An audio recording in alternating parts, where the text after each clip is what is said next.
আজকের গল্প 6:30 থেকে 7:30। লেখক দিব্যেন্দু পালিত। ব্যতিক্রমটুকু চোখ এড়ালো না নির্মলার। বাড়ি ফিরে জামাকাপড় ছাড়েনি অলোকেশ।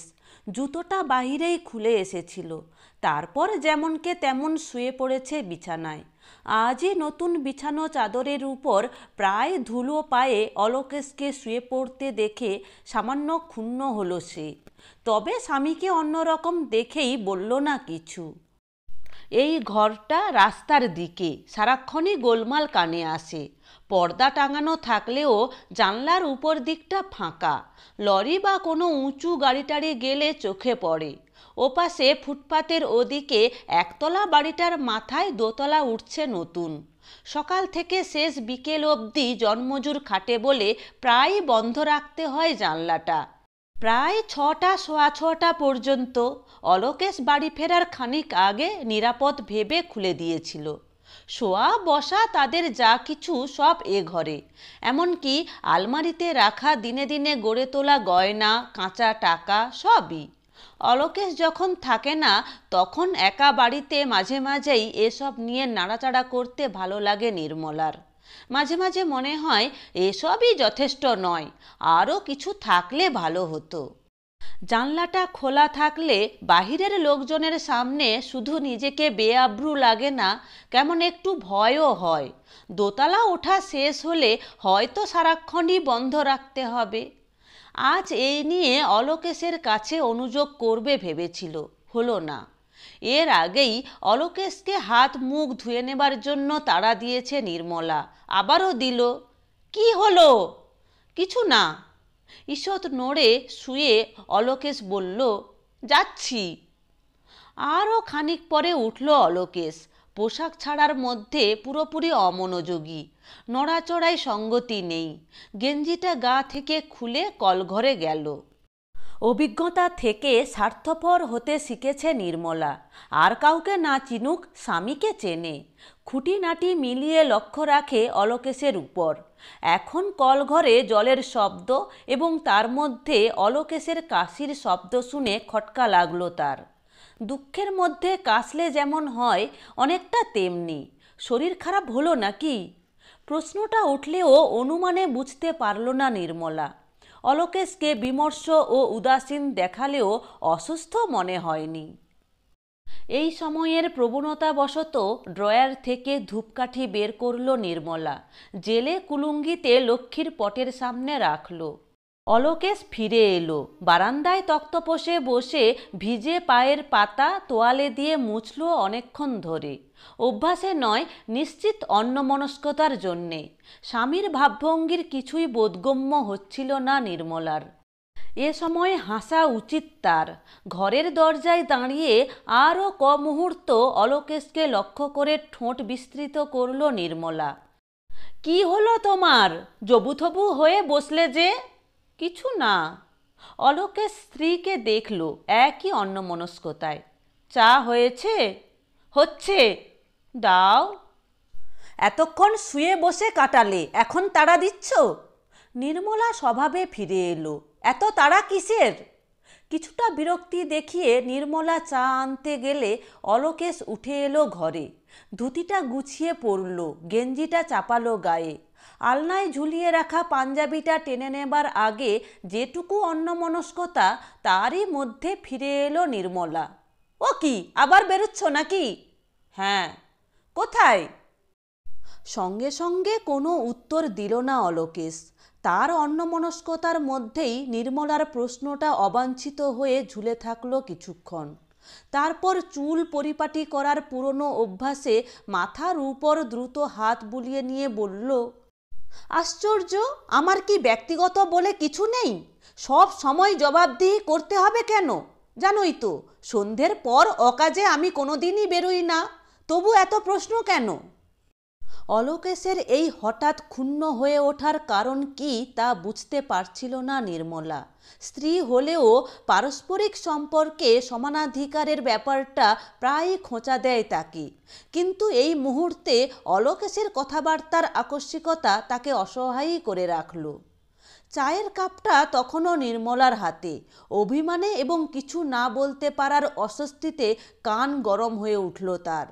চায়ের কাপটা সাধারণত সে হাতেই তুলে দেয়, এখন দিল না, বরং বেশ শব্দ করেই ছোট টেবিলের উপর নামিয়ে রেখে বলল, তোমার চা। অলোকেশ দেখল নির্মলার জেদ থেকে চা চলকে পড়েছে প্লেটে। এরপর সে কিছু বললে নির্মলা সুযোগ নেবে ভেবে চেপে গেল। কাপটা তুলে নিয়ে কোনাকুনি ভঙ্গিতে দাঁড়ালো ড্রেসিং টেবিলের সামনে এবং ভাবল, যা যা ভেবে সে বাড়িতে ফিরেছিল পরিবর্তিত পরিস্থিতিতে সেগুলো এলোমেলো হয়ে গেছে মাথার মধ্যে। মন আজ বিকেল থেকেই খারাপ হয়ে আছে। একটা অবশ করা চিন্তা সারাক্ষণ আঘাত করে যাচ্ছে মাথায়। বাড়ি ফিরতে ফিরতেই ভেবেছিল খবরটা নির্মলাকে দেওয়া দরকার, কিন্তু কিভাবে বলবে বুঝতে পারছিল না। একটা ঘটনা ঘটে গেছে, ঘটনার সঙ্গে সে কতটা জড়িত বুঝতে পারছে না। অনেকবার ভাবল সে জড়িত না থাকলেও ঘটনাটা ঘটতই, তবে এভাবে ভাবলেও অপরাধ বোধটা যাচ্ছে না। এই সময় নির্মলাকে ধমক না দিলেও পারত হয়তো। নির্মলা তার মনের অবস্থা না বুঝে অন্য কিছু ভাবতে পারে, তার জেরে নতুন অশান্তি শুরু হবে। চায়ে চুমুক দিয়ে স্ত্রীর দিকে তাকিয়ে দুঃখিত ভঙ্গিতে হাসল অলোকেশ। নির্মলা খুশি হলো কিনা বোঝা গেল না। ব্যস্ততার অছিলায় সামান্যক্ষণের জন্যে সরে গেল সামনে থেকে, ফিরে এলো আবার। টেবিলে দেখো, তোমার চিঠি আছে। চিঠি? অলোকেশ এগিয়ে গেল। কার? জানি না, নিজেই দেখো। 3টি চিঠি। ছাপানো পোস্টকার্ডটা এসেছে তাদের স্টেশনার্সের দোকান থেকে, নববর্ষের আমন্ত্রণপত্র। দ্বিতীয়টা লাইফ ইন্স্যুরেন্সের। অলোকেশ হাতে নিয়েও নিল না। নিশ্চয়ই রিমাইন্ডার, অন্তত কি থাকবে ওতে তা না জানার কথা নয়। পুরো চা খাওয়া হয়নি, তবু কাপটা টেবিলের উপর নামিয়ে রাখল অলোকেশ। হঠাৎ তীব্র শীত গায়ে লাগার মতো একটা অনুভূতি ছড়িয়ে পড়ল পা থেকে মাথা পর্যন্ত। খাটের উপর বসে পড়ল অলোকেশ, মুখ পরিশ্রান্ত, দৃষ্টি কাতর, মাথা বুকের দিকে ঝোঁকানো। কি দেখলে না চিঠিটা? স্বামীর কাছাকাছি এসে দাঁড়ালো নির্মলা। অলোকেশের আকস্মিক পরিবর্তনের কারণ বোধগম্য হলো না। মুহূর্ত চুপচাপ দাঁড়িয়ে থেকে এগিয়ে গিয়ে তৃতীয় চিঠিটার দিকে হাত বাড়ালো। খামের উপর লেখা ঠিকানায় চোখ বুলিয়ে এমনভাবে পরের কথাগুলো বলল যাতে মনে হবে সে আগেই ব্যাপারটা জানত। নির্ঘাত তোমার দিদির চিঠি। কি লিখেছে? অলোকেশের ব্যক্তিগত চিঠিপত্র নির্মলা প্রায়ই খুলে পড়ে না, আজও পড়েনি। দুপুরের ডাকে আসা চিঠিগুলো সরিয়ে রেখেছিল যথারীতি। এখন খামের মুখ ছিঁড়ে ছোট ফর্দের মতো ভাঁজ করা কাগজটা বের করে চোখ বুলিয়ে নিল দ্রুত। নাও, যা ভেবেছিলাম তাই, আবার টাকা চেয়ে পাঠিয়েছে। চিঠিটা খামে ভরে খামশুদ্ধ হাতটা অলোকেশের দিকে বাড়িয়ে দিল নির্মলা। অলোকেশ চিঠিটা নিল। চিঠিতে নয়, ওর চোখ নির্মলারই দিকে। টাকা? হ্যাঁ, টাকা। অলোকেশ বাড়ি ফেরার আগেই বিকেলের স্নান ও প্রসাধন সেরে নিয়েছিল নির্মলা। মাজা পিঠের উপর চুলের গোছা আলতোভাবে ঝোলানো। এখন দুহাত তুলে সেটাকে খোঁপায় পরিণত করতে করতে বলল, টাকা ছাড়া কবে আর কি চেয়েছে? মাসের গোড়ায় বরাদ্দের টাকা পাঠিয়েছি। বিরক্ত গলায় বলল অলোকেশ। আমি দানপত্র খুলে বসিনি। খুলেছ না খুলেছ তা তুমিই জানো। চতুর্ভঙ্গিতে হাসল নির্মলা নিঃশব্দে। অলোকেশকে অনিচ্ছুক দেখে বলল, আহা, ভালো করে খুলেই পড়ো না। যা দিচ্ছ তাতে সন্তুষ্ট নন বোধ হয়। মেয়ের বিয়ের কথা ভাবছেন, সেজন্যে তোমাকেও ভাবতে বলেছেন। সেলফিশ। নির্মলার শেষের কথাগুলোই বিরক্ত হয়ে প্রায় দলা পাকানোর ভঙ্গিতে চিঠিটা মুড়ে টেবিলে ছুঁড়ে দিল অলোকেশ। উঠে দাঁড়িয়ে ঘড়ি দেখল, 7টা বাজে, দেরি হয়ে যাচ্ছে। অলোকেশ উঠে দাঁড়াতে ওর চোখে মুখে দাঁড়ানোর ধরনের ব্যস্ততা লক্ষ্য করল নির্মলা। নিশ্চিত কোথাও যাবার কথা ভাবছে, এবং ভাবছে যখন, তখন না গিয়ে পারবে না। এরপর সারা সন্ধেটা তাকে কাটাতে হবে একা। এসব ভাবতে ভাবতে বিরক্ত ও অখুশি নির্মলা হাত বাড়ালো ইন্স্যুরেন্স কর্পোরেশনের ছাপমারা খামটার দিকে। অলোকেশ আবার অন্যমনস্ক হয়ে পড়ল এবং ভাবল, দিদির চিঠির প্রসঙ্গটা এখনই না তুললে পারত নির্মলা। দোষ তার নিজেরও। নির্মলা বলল বলেই সঙ্গে সঙ্গে তাকেও রিয়্যাক্ট করতে হবে তার কি মানে আছে? বছর 7 আগে জামাইবাবু হঠাৎ মারা যাবার পর দিদির জন্যে যা ব্যবস্থা করার তা সে নিজেই করেছিল। নিজেই বলেছিল সে যতদিন আছে ততদিন অন্তত দিদির দুশ্চিন্তা বোধ করার কোনো কারণ নেই। দিদি তাকে সবই জানাতে পারে অসংকোচে। নির্মলা এসব জানে না, কিন্তু প্রতিশ্রুতি ভুলে সে নিজে এতটা অসহিষ্ণু হয়ে পড়ল কেন? নির্মলার চোখ তখনও চিঠিতে। বারান্দা থেকে ঘুরে এলো অলোকেশ।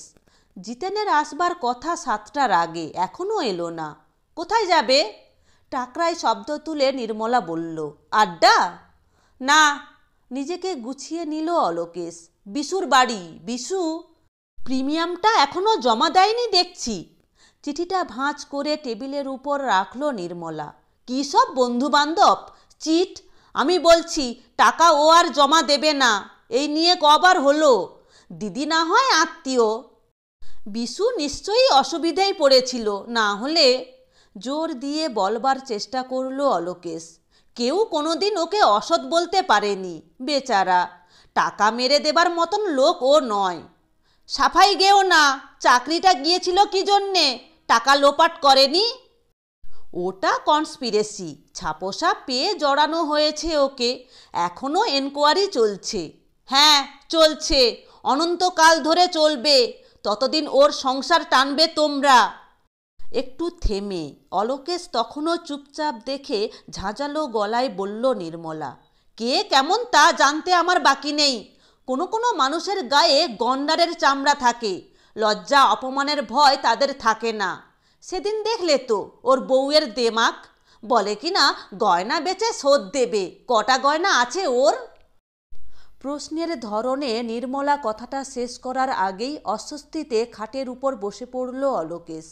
ওকে দেখতে দেখতে নির্মলা বলল, 380 টাকা করে 3 বার।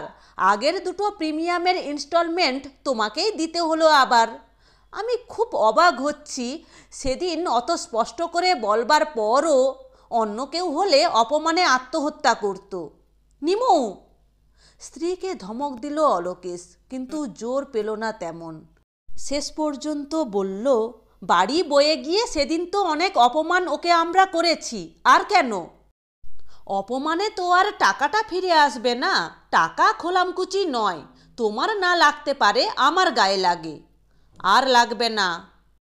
দরজায় যেন বেল পড়ল। মোটরের হর্নের শব্দে এবং আশেপাশের অন্যান্য কোলাহলে শব্দটা উঠেই চাপা পড়ে গেল।